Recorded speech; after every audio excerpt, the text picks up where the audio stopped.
It seems after a disappointing 2023 FIBA World Cup performance, Team USA is not going to mess around for the 2024 Paris Olympics.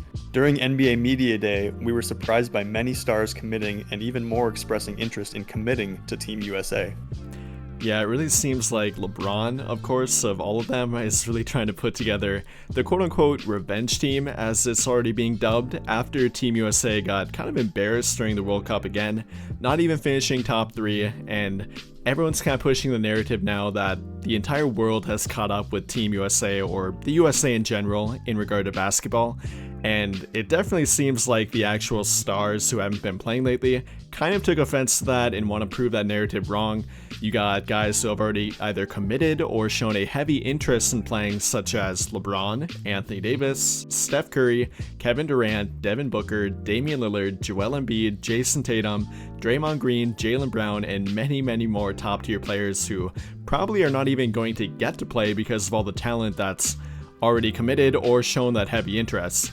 And again, the USA born and representing players obviously feel the need to show that they are still on top of the basketball world, and I think that's what they're planning to do here in the 2024 upcoming Olympics. No, I agree 100%. And it kind of seems like, I mean, if you're around basketball, you play basketball, it doesn't take much for you to get offended in that sense. And there was a lot of slander going against Team USA.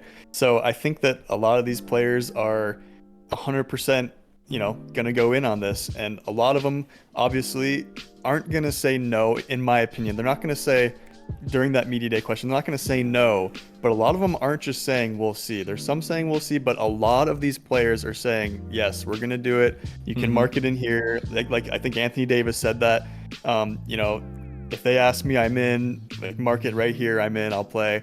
So I think that it's going to be fun to watch next year, and then we'll really have kind of a true comparison, if you will, against those other teams, because the FIBA has way different rules too in the Olympics. They have way different rules, and I think getting Embiid helps a lot too with having a solid big man that he just committed, I think, 2 weeks ago. So I think that it's going to be completely different than it was this last year, of course. Oh, for sure. I think they're really going to kind of go against that narrative about how other countries have they really caught up, or did the USA-born players just kind of start to take playing for Team USA a bit lightly again? If you remember back to kind of 2 decades ago now, during the 2004 Olympics, they got beat, they took 3rd place, and then the 2006 World Cup, they only took 3rd or I think 4th.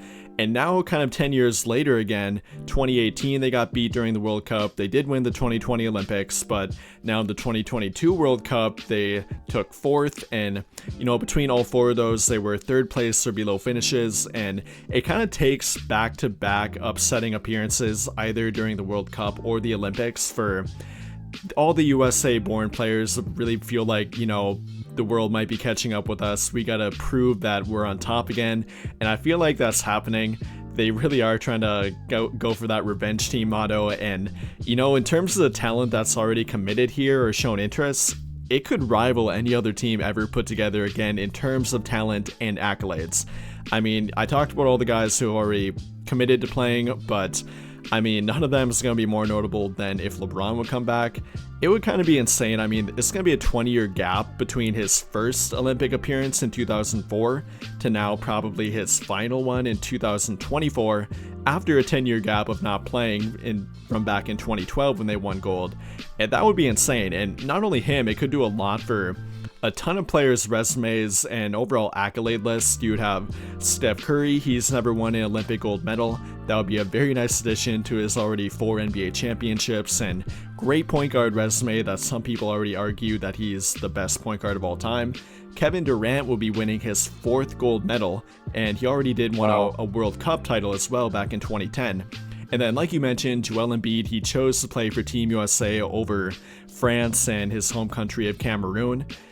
He's definitely going to need to win gold for people not to give him a ton of crap for playing for Team USA over a very good France team, of course, too, that has notable guys like Victor Wembanyama, Rudy Gobert, Evan Fournier, and many more. They're going to be a tough team to play against, along with, Spain, Argentina always here and there.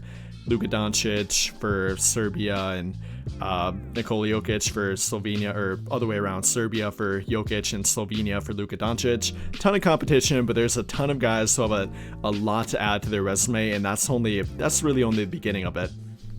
No, and that kind of adds like a kind of a flare, a little flame into this whole mix, because it's only a 12-man roster. And obviously, there's a lot of great players in the NBA, a lot more than 12. So it can even be interesting just from being an NBA fan, watching how they play out to make the selection for who makes the cut and who doesn't. It might get pretty competitive. It's going to be a super high caliber team.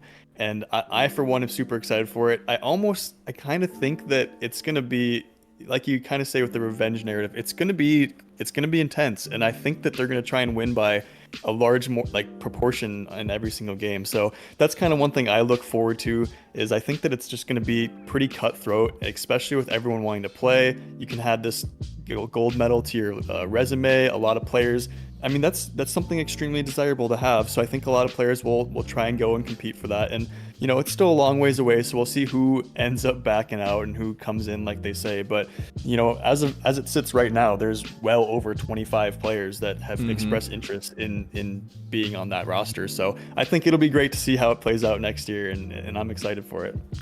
Yeah, you talked about how many guys have already shown interest and want to play. Really hot topic going around right now is that they should bring back tryouts for Team USA, and I for one am all in for that. I mean, it's great picking the top guys in terms of accolades, or whoever, Grant Hill, Steve Kerr, and Eric Spoelstra, who kind of for the most part run Team USA right now, who they think would fit the best. But I don't know, man, something about tryouts and top tier star players having to win a spot on a team is kind of humbling, and it would be really cool to watch play out. How do you feel if they would bring a tryout thing back?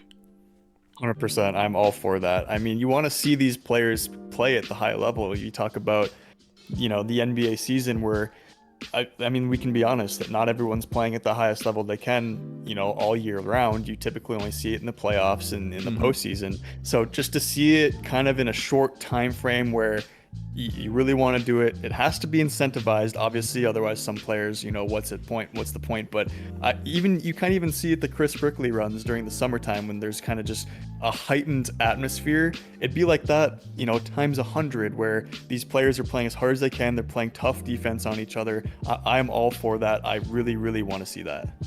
Agreed. I love when they had that back in 2008, and I think in 2012 yet. And you got footage of the practices and tryouts, and guys like a young Kyrie Irving going at the vets like Kobe Bryant and LeBron James and whatnot. That was incredible to watch back then, and all of them talking crap to each other. I'm all for that. I really hope they do it. It would be a big time missed opportunity if they don't, with 25 plus all-stars and top tier star players wanting to play. I feel like they absolutely have to at this point. But with that in mind, they eventually will narrow it down. It will be very difficult, but when they eventually do, the next part of that will be figuring out a starting lineup. In my opinion, a starting lineup doesn't really mean that much, but it's definitely notable, especially on a team of this caliber. And, given that they all play, my kind of one I have in mind right now would be probably Steph Curry at point guard. Shooting guard, this might be a little bit of a hot take, but I'd probably go Mikal Bridges for defense, even though he's not, the top tier offensive guy that they could have in there, like a Damian Lillard or whoever it might be. Small forward, probably Jason Tatum then. Power forward, LeBron. And then center, either Anthony Davis or Joel Embiid. Do you have any kind of starting lineup in mind, or how do you feel about that one? I mean, yeah, you can mix and match it. At this point, it's all about fit, because you got to have every cylinder firing on as efficiently as they can. So yeah, I don't think that's technically a hot take, especially as with this next year we progress through. But I think with Bridges is that shooting guard, that's not a hot take. I mean, you could easily see like a Curry, Booker, Durant, LeBron, Embiid. You could easily see a Curry, Bridges, Tatum. However you want to do it. It's just ridiculous to talk about who we're gonna have starting, and then your reserves, your bench. With you'll have guys like maybe Lillard, Kawhi if he ever fully commits, Tatum. It's just crazy. It's crazy to think about. Bam for sure would probably make it in there. So it's just kind of It's crazy and it's hard to imagine who it would look like, but I think that we'd have a good bet with at least Curry and Embiid in a starting lineup, I would say, to compete at the highest level. Agreed, and regardless, they're going to have an insane amount of talent on this team, and again, they would theoretically rival any Team USA ever put together from a talent and accolades standpoint alone. I'm incredibly excited to watch how it will play out. We of course have to get through this NBA season first, but there's already a lot of talk going into it about it, and with the recent FIBA World Cup defeat, that's only adding more fuel to the fire, and they have a lot to prove with the narrative building up of other countries have caught up with Team USA here, so it's really going to be a lot of fun to watch play out.